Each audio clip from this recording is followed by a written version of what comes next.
I don't know Did you how I guys did have that. any like ridiculous rules in school that you didn't realize were absurd until you were an adult?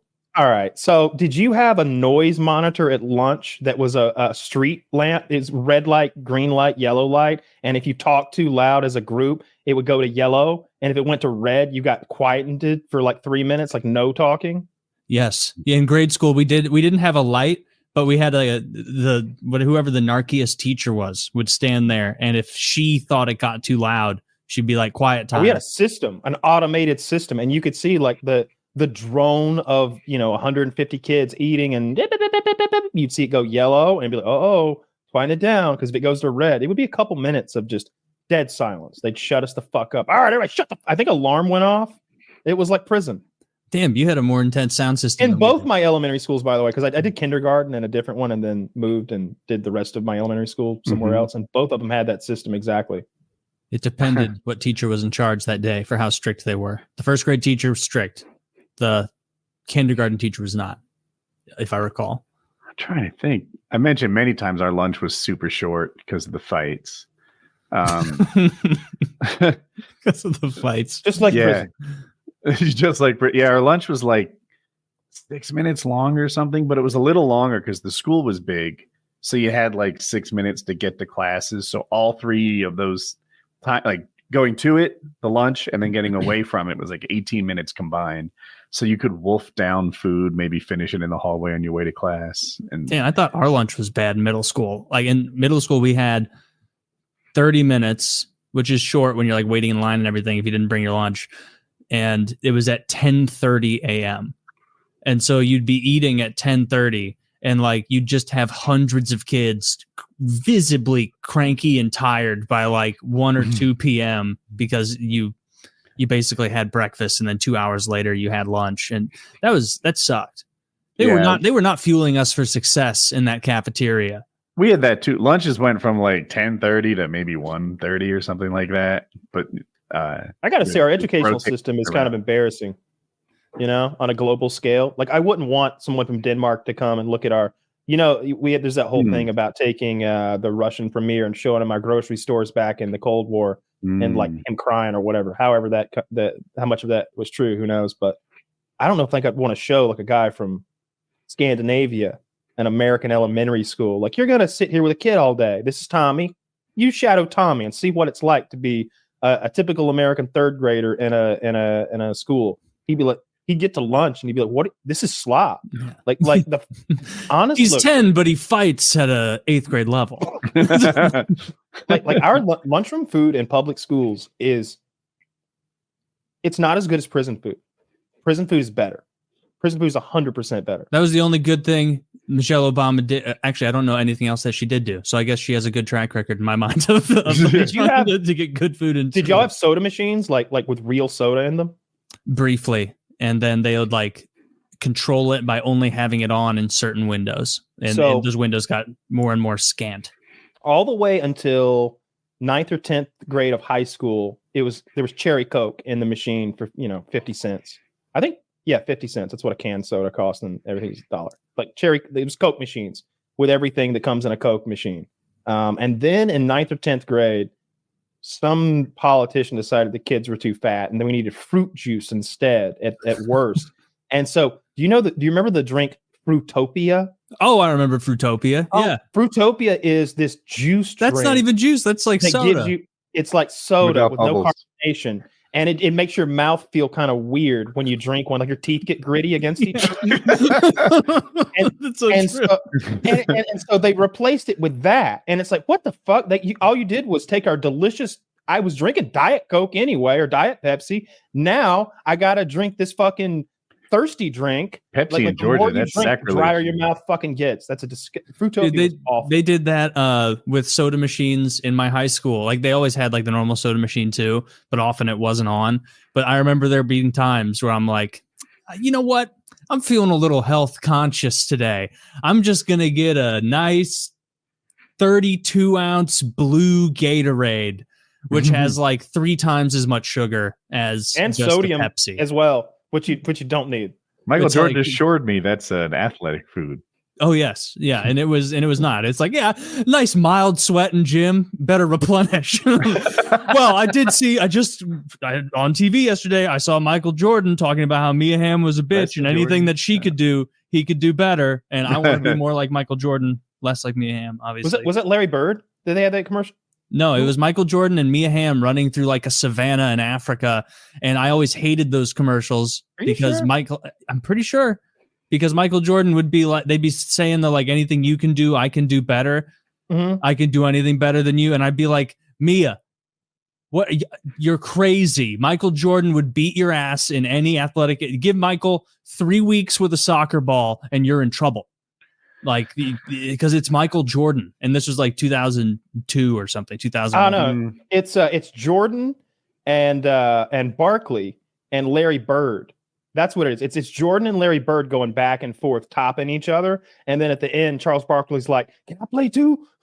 That was the one where they're like shooting shots, right? Like off the scoreboard in the middle and shit. Yeah, there it is. Yeah, I knew there was a Mia Hamm one. I always wanted to do that video with Richard Ryan. I came up with that idea too late. They took my rights away. But I wanted to do the anything you could do, I could do better, and start off with like just regular skeet shooting or like target shooting would be the first thing, like very simple shooting, pop a balloon with a pistol kind of thing. But then at the end, we're going to be jumping out of airplanes and like stuff like that. How about that commercial, but with Jared Fogle and Harvey Weinstein? You can do anything better than me. Yes, you can. Yes, you can. They're sprinting after a school bus. Oh, the stupid school rule. The reason I brought it up, I remember in grade school, we had a perfectly good soccer field back behind the school. There was a big blacktop parking lot between the school and this soccer field, and it was a slope downward, like a pretty steep slope parking lot, blacktop. And we played football every single day. So we're like 7-8-year-olds playing football, all the boys in class. And if we even like attempted to step to play football on the soccer field on the soft, safe grass, like they would whistle us and pull us off of it. And they'd be like, "You cannot play football on the grass. Play on the blacktop." And so we'd have to, and so there was like a real thing where it'd be like we'd have to switch sides every time, you had the ball and stuff like that. And it'd be like, fuck, they're coming downhill at us. This is going to be really hard. How are we going to stop them on the hill? And so like kids got hurt every single day. Every single day a kid would get hurt because all it takes is a robust shove on the blacktop. And then don't you love that there wasn't skidding across? You know how I know there's no male teachers there? You're correct in that. Yeah. Because no one took that ball away. Because no one had enough common sense to imagine a hypothetical. They couldn't imagine. No one. If you'd asked any of those teachers how they would feel if they hadn't had breakfast that morning, they'd have said, "But I did. I eat it every morning." Dude, they didn't. This was like 1999. They didn't have cell phones to distract them. You just take the ball. If you're a man and you walk by and you see a bunch of fucking like kids playing on an uphill blacktop tackle football, you're like, "Oh, boys, give me that ball."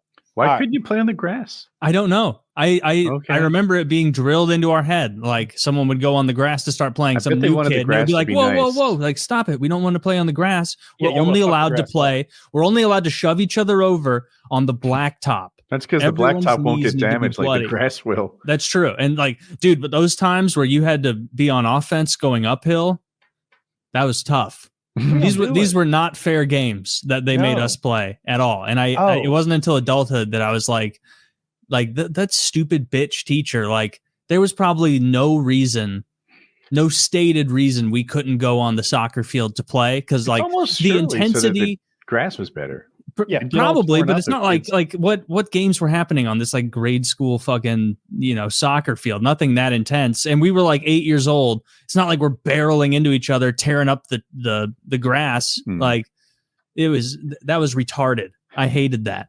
I don't know how your libraries worked, but we had the like a security system you'd see at like a retail mall or something. So every book had a transmitter or something in it, and you had to pass your book to the librarian as you walked out of the library, and she'd pass it back to you around the little security thing. So the kids figured out what it was in the book that triggered it, And oh my God, everyone fucking ripped them out of the books and put them in the backpack in front of you or in your friend's backpack or your enemy's backpack so that when they walk through thinking they had no books, they really had that security tab. Oh, that'd and be then fun you to just people at stores. then you just like doing this. I do that all. That's what I do with my days. I go to the mall and I put those stickers on innocent black people. It'd be like one of those fucking stickers in the That'd be the most hood of your evil hoodie. Oh, that'd be the best.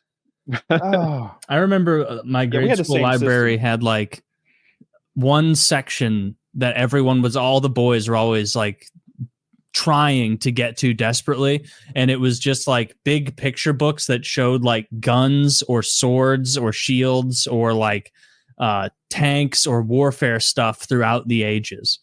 And I've talked to other people who went to different grade schools and they said that they had those books as well. Did you have those? I don't remember exactly. I do remember that those are the ones I would buy at the Scholastic book fair. Do you remember the Scholastic fucking book fair and how it would be the most magical day of all? That was fun. Do you remember going out into the van, the bookmobile? We didn't have the bookmobile. Like, dude, they played up the bookmobile so hard. They must have been getting kickbacks. And then you'd go out there and it's just a stinky van with a dude in it. So the Scholastic book fair is this fucking pyramid scheme, I'm sure. But basically they show up and like the week before and they hand out these pieces of paper, like multiple page pamphlet of the books that are coming at the book show. And you take them to your parents and you tell them the ones you want. And then you like attach a check to the bottom and you show up to the book fair with this fucking piece of paper with a check at the bottom for the amount of the books that you want. And they basically turn the library into a bookstore and the kids go and get all the books they want. Kyle's smart. All right. What you do is we're already in a library. It's going to be real fucking hard to find these books if I just hide them in the library. So I just take the books I wanted and I'd put them in the library with the other books that were school books. And then I would just come back and get them later. So you cheated the system. That's one way of putting it. Yes. I like it. I was never into the book fair. I felt like I was the only sane person in the school. Like, I don't know. You just have these moments in life where you stand a little taller than everyone else and like, what the fuck are you guys all getting excited about? You realize this place is filled with books. Oh, I liked the books. That what I just linked to. Nerd. Yeah. I was a nerd. Where? This book here that I just linked, Zach, if you could pull a picture up. I know it's a really ridiculous. This is why he can spell obelisk, Woody. Because I was reading, man. It's also how he knows what one is. This isn't like the exact book, but it's close. This is probably like a reprint that's much newer. But they were books like this, exactly, where you would turn through, and it was a ton of photos where it'd be like, "This is a sword used by the Persian Empire." In the year fucking 380 BC, and be like, wow, neat. And then you went by era, and so I remember just flipping back and forth and being like, could this 15th century knight with this like crazy halberdier take on this samurai from this time? There was a dinosaur one I wasn't as big on the dinosaur one. I like the weapons one the most. I was big. We had weapons at home. I was very much familiar. I liked the dinosaurs. What is this? Anyone who teaches a woman self-defense is setting up for failure. Swords and sabers. I mean, now I'm going to buy. It's like Taylor and I were very different children. He's here like enthusiastically reading these books. I remember this. This is a true story. I'm like 13 years old and my parents desperately want me to be one of these reading kids. And, they make me power through Robinson Crusoe. What? Actually, that one I was so on. But every other book was 13.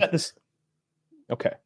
And every other book I just detested. Like Robinson Crusoe was made me okay with. And then it was just worse and worse and worse. And it was like pulling teeth.